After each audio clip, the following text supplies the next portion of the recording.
I'm going to rank these 38 programming languages, mostly as an excuse to overview and compare them, show code snippets, and talk about history and stuff. But first, let's look at their relative popularity. For example, here's a rank based on the number of projects each language has on GitHub. Popularity doesn't mean that a language is good, but popularity does mean there are more learning resources and more people that can help you with problems. So popularity is an important practical consideration when choosing a language to work with, and because of that, we expect early language popularity to beget even more popularity over time. So time for a popularity experiment. Knowing that a language's popularity makes it more likely to be picked up by others in the future. If we assumed that all languages are equally good by objective measures, then we'd expect the relative share of each language to have a Zipfian distribution. It's a distribution you get when you repeatedly select random elements from a set such that every time an item is drawn, it becomes relatively more likely to be drawn again.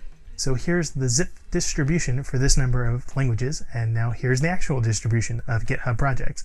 So yeah, there's clearly other factors at play, but language popularity is mostly due to random chance and doesn't really tell you anything meaningful about a language. Now, here's another ranking that's not mine. This shows which languages are most loved by developers based on the 2022 Stack Overflow Developer Survey. This rank is more meaningful, though I do think that developers tend to be biased against languages based on the kinds of projects they're typically used for.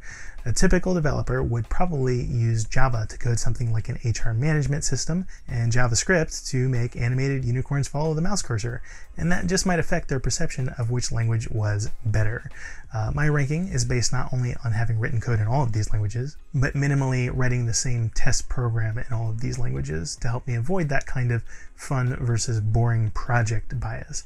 But the other trend I detect in this ranking is just a reference point bias. People who use Rust were probably using C++ before that. And yes, if you just compare Rust to C++, then Rust is the best language ever made.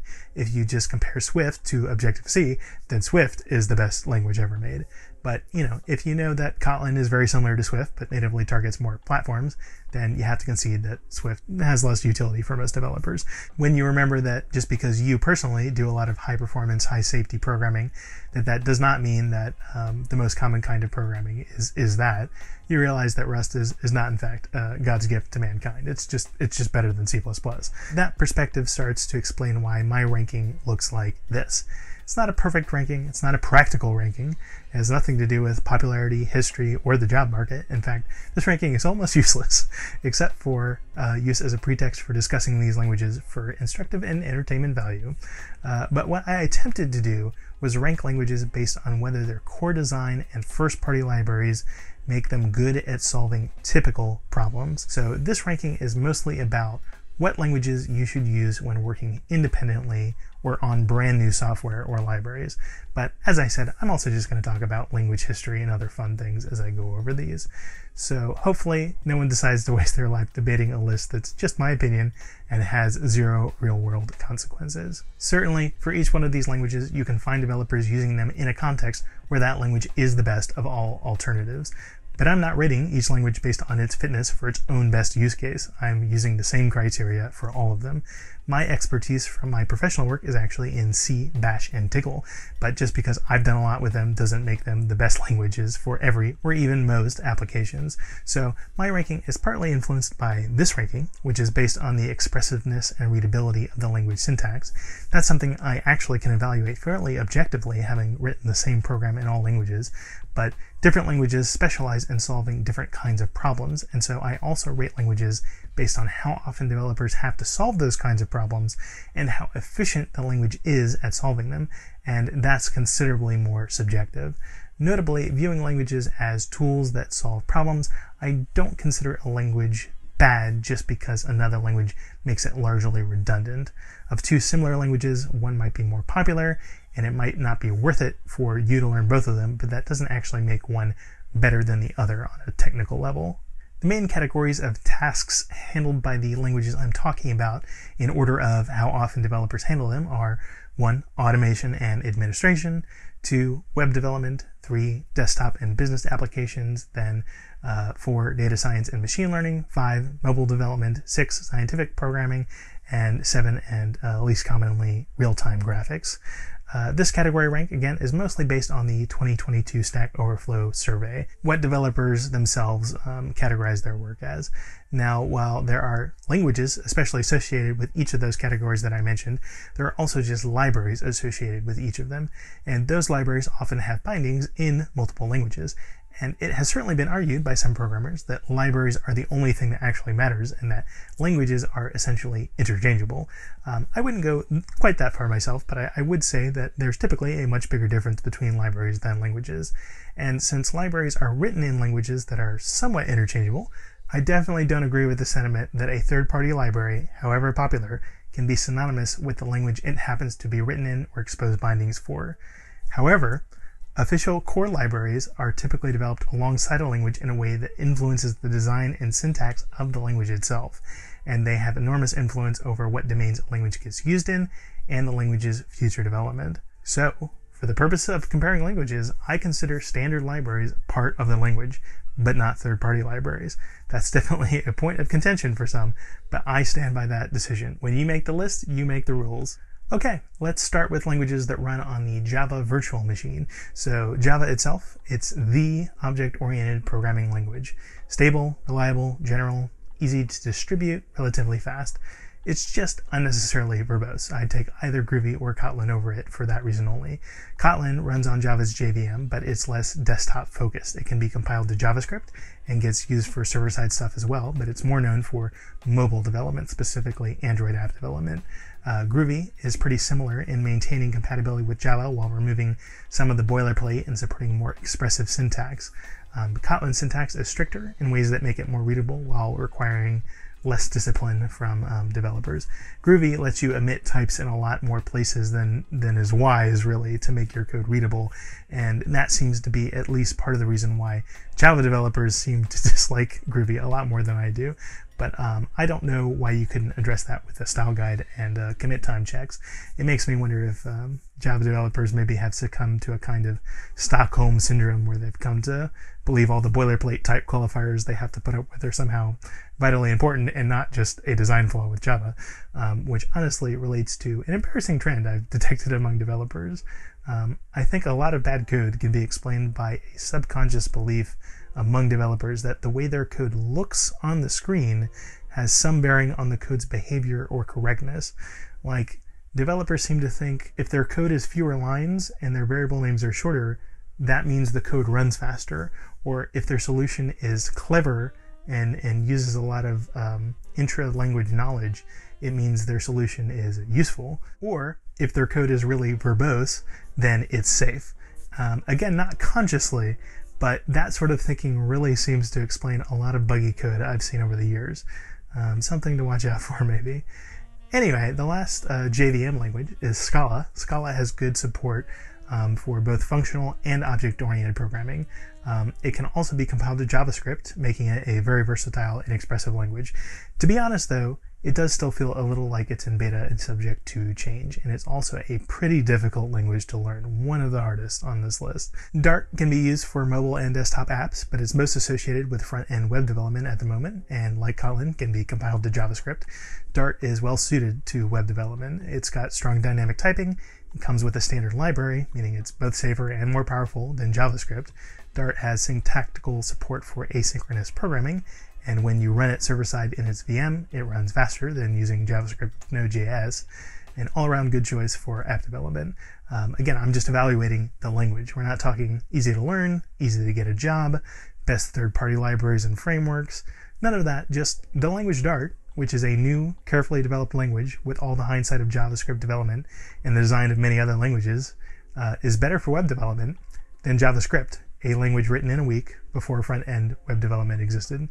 A shocking conclusion, I know. Speaking of JavaScript, it's fine. It's C-like with weird multi-level equality operators and the let keyword coming from Lisp. I think it's a shame it's a lot of people's first language because its unsafe type conversions and silent errors are likely to confuse beginners, I think. Any other language interpreter will give you a detailed error message telling you what's wrong with your program and how to fix it, saving you a lot of time and frustration if you're inexperienced. JavaScript is greatly improved by TypeScript, which of course compiles to JavaScript and is used in all the same places. The static typing it adds to JavaScript not only protects against type conversion errors, but allows IDEs to support additional checks and tab completions. You can see in this example, if I retrieve an object by ID, normally it could be anything, but I can declare it as an HTML text area element, which serves as documentation, but also means that my IDE can now confirm for me that value is a valid property of the object, and this isn't an error. And the typing doesn't make the language less flexible either. As you see in the swap function, TypeScript has operators that make it easy to verify that types are compatible, even when you don't know in advance exactly what they're going to be. It's very well thought out.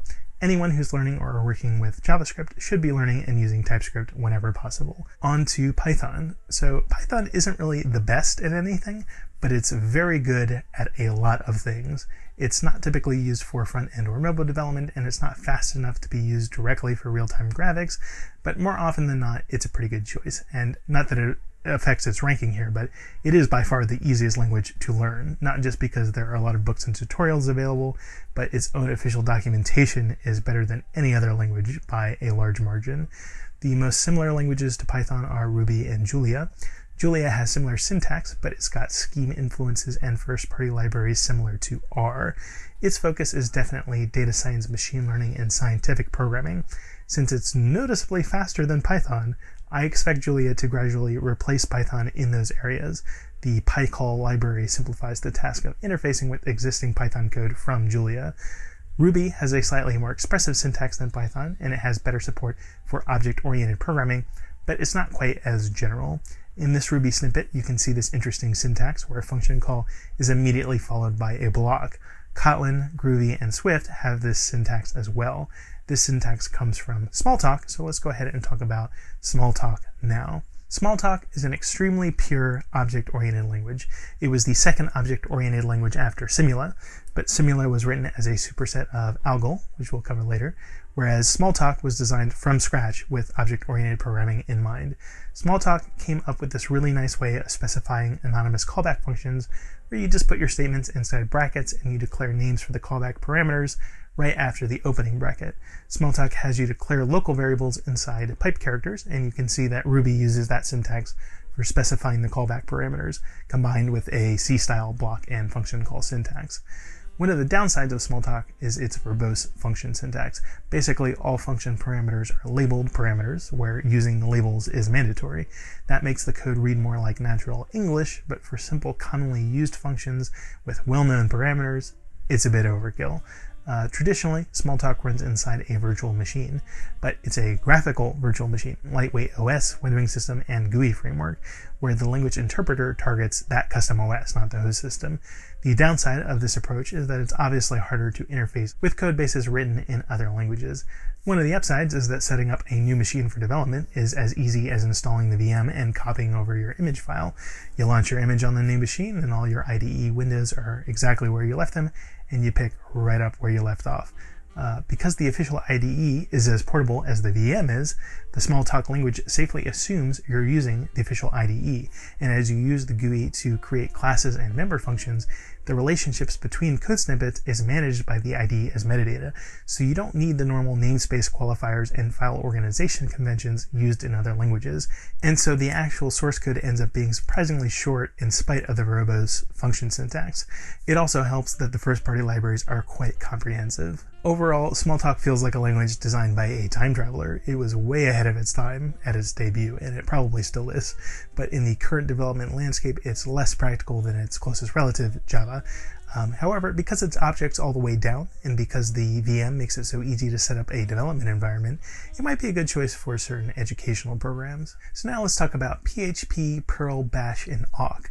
Before JavaScript, in the early web days, you mostly saw Linux web servers, and on Linux, if you needed to do scripting, you typically used shell scripts. Not Bash in the early days, that was a little bit later, but maybe Bourne Shell. For text-based stuff, you'd use a combination of shell script and awk. Perl basically integrates shell, awk, and other command line tools into one portable scripting language. So for people who were used to shell scripting, Perl was very attractive and made sense for server-side scripting. But then came JavaScript to reduce the need for server-side scripting, and then PHP was designed to be especially good at generating dynamic HTML pages while using a syntax familiar to Perl developers. And now Linux servers have some competition, and there are better and less Unixy general-purpose scripting languages. And Bash has continued to improve over the years, so if you're okay with Linuxy syntax, a combination of Bash and awk is generally more readable than Perl now. So, well, again, not a bad language. At this point, everything that Perl does, I'd say another language does better. PHP is really not well liked by developers, and I sympathize.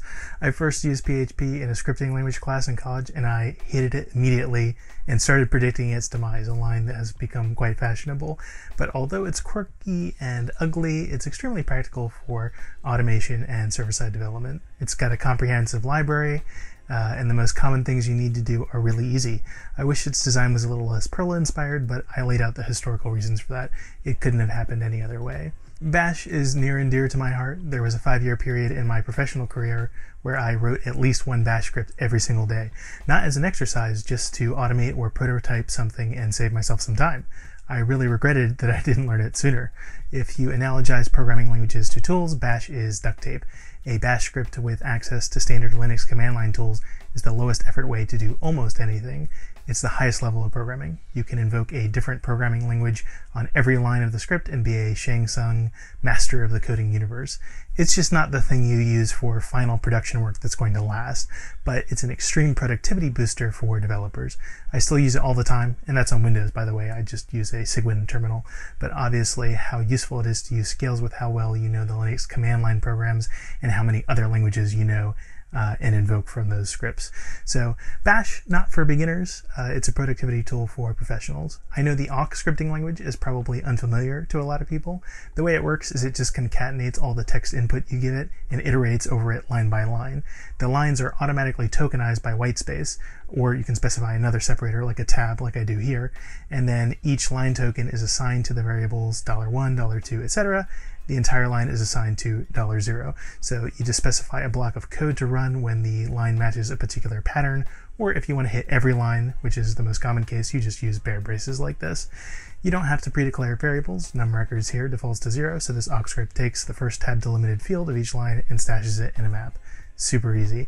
Basically, if you want to process a text file line by line, which is something you do all the time while reformatting code, transferring data between programs, pulling data out of a text dump, whatever, there literally is nothing better than awk for that, but that's the only thing it does. Hence its kind of mediocre rating. It's really, really good at exactly one thing.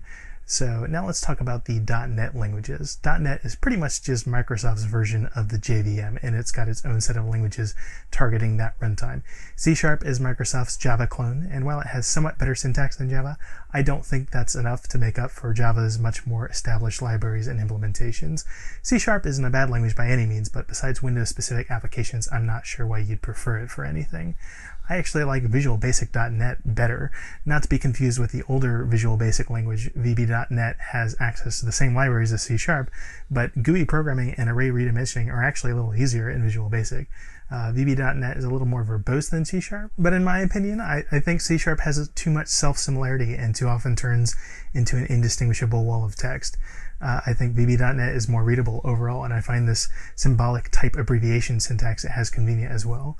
But obviously, the average developer prefers C# syntax, and C# is significantly more popular. The last .NET language is F#, which is quite similar to Haskell and influenced Elixir. These are all very functional languages. They work with pure functions and let you pipe output through a series of filters. Haskell is the most pure functional language out there and a good choice for learning functional programming. But in my opinion, you don't really need functional programming that often. It can be a nice way to express certain things, but it's not necessarily very intuitive and can be hard to optimize. Go is used for high-performance web services, and it's very good for that, and not much else in my opinion. In fact, for backend, I'd prefer Scala over Go. So while technically useful, I can't imagine ever using it myself. Its syntax isn't as expressive or readable as other backend options, and I think its speed doesn't quite make up for that. It's sort of niche. So now on to the very high-performance, close to the metal languages that Go is almost but not quite a member of, C, C++, D, and Rust. C was a revelation. It arrived with a concise and compiler-friendly syntax that immediately made it the superior option for virtually every kind of programming. The language has barely changed in over 50 years of active use, reflecting a nearly perfect initial design. But its best ideas have been lifted by most subsequent languages, and a few, like C++, D, and Rust, are just as fast while also having a safer and more powerful syntax. C++ has backwards compatibility with C, a larger standard library, and support for classes and templates. Unfortunately, in its early days, it had an extremely Spartan core library, and as a result, everyone using C++ wrote their own versions of the same libraries. One set, called the Boost libraries, have become a sort of de facto standard, but they're not right for every project, and a lot of legacy code still uses hand-rolled libraries. Other frameworks like Qt come with their own convenience classes as well, so as a result, C++ essentially exists in a bunch of dialects. There's native C++, Qt C++, Boost C++, and insert your org here C++. It's kind of a mess. Rust is basically an improvement over C++ in every conceivable way, and seems destined to replace it over time. Again, so much C++ has already been written that it's not going away, but I don't think it's going to adapt to stop Rust from making it obsolete for new projects. D is also explicitly designed to be a superior alternative to C++, but it's not quite as safe or thoughtfully designed as Rust. I'm not sure if it has much of a future, honestly. However, whereas Rust is pretty hard to learn, harder than C++ I'd say, D is quite easy. Its official website has some nice D for C, C++ programmer pages that make it particularly easy to get started with if you already have experience with those languages. So D is a good choice if you just want the speed without the hassle, but generally I think most developers would rather invest the time to learn Rust and get its additional benefits. Matlab is a popular commercial language for complex mathematics and data visualization. R provides a similar environment for free. Both languages are primarily used interactively with a graphics window. Matlab has more integrated features, but the R language scales better for non-trivial applications and non-interactive use. But in most cases, you'd rather use Julia than either of them. Julia's libraries are pretty similar to Matlab and R, but the language itself is just overall more modern and flexible in a neat Python-style syntax. Matlab is very expressive, but also very hard to read. There's no consistency in the naming conventions of first-party functions, and there are no namespaces.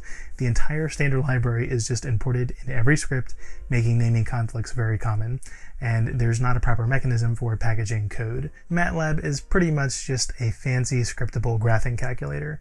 It's good for math students or professionals doing some quick problem solving, but it's pretty terrible for building any kind of non-trivial system.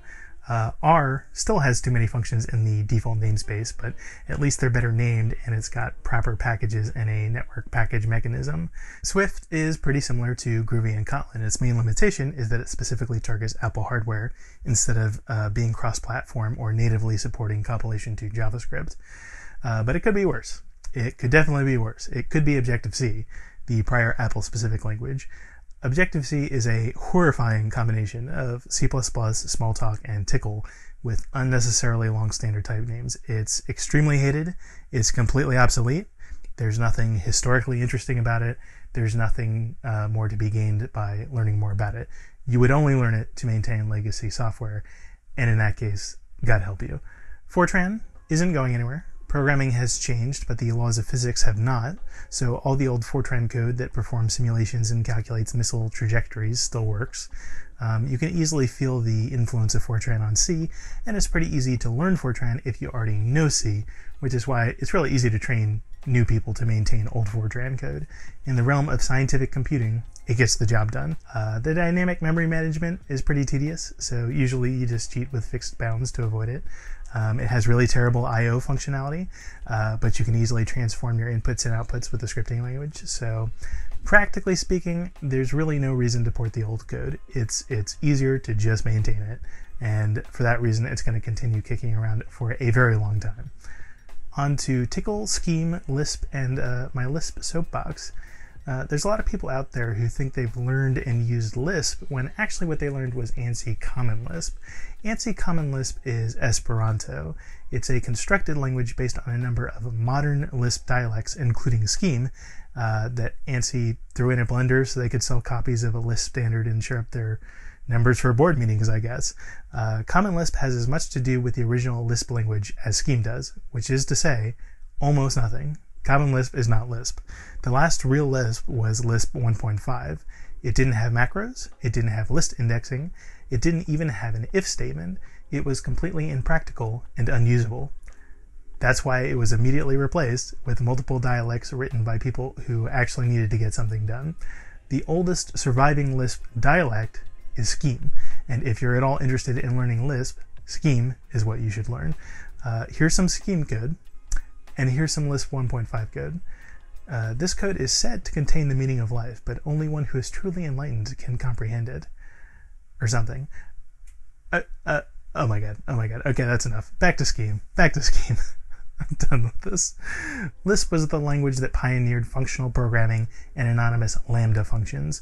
What's interesting about the Scheme dialect is that not only can you write really pure Haskell-like functional code, you can also write really C-like imperative code. Scheme is good at both. It's just a shame your code has to be littered with all of those parentheses. Some people say they're beautiful. I say, when you repeat the same character over and over in the syntax, you make statements that do different things look more similar, and that objectively makes the code harder to read. It's the same problem Perl has with all of its $signs, and for some reason, Lisp decided to put the parentheses around top-level statements as well, where they literally serve no grammatical purpose. They just sort of make the code look more self-similar. If you're willing to pay that price just to make the code look prettier, you might as well just make a mandatory ASCII art header part of the language standard, in my humble opinion. Now, Tickle is sort of a blend of Scheme, C, and shell script. Like the Lisp dialects, everything's a form where the first word is a command. Tickle stands for Tool Command Language, but the top-level commands ditch the pointless parens, and the nested parens are replaced with a combination of braces, brackets, and quotes that cause evaluations to happen at different times, similar to shell script. Tickle was originally designed for embedded use, but became more known as a way to rapidly create GUI applications with the TK toolkit. It's not my favorite, but I'll take it over any Lisp.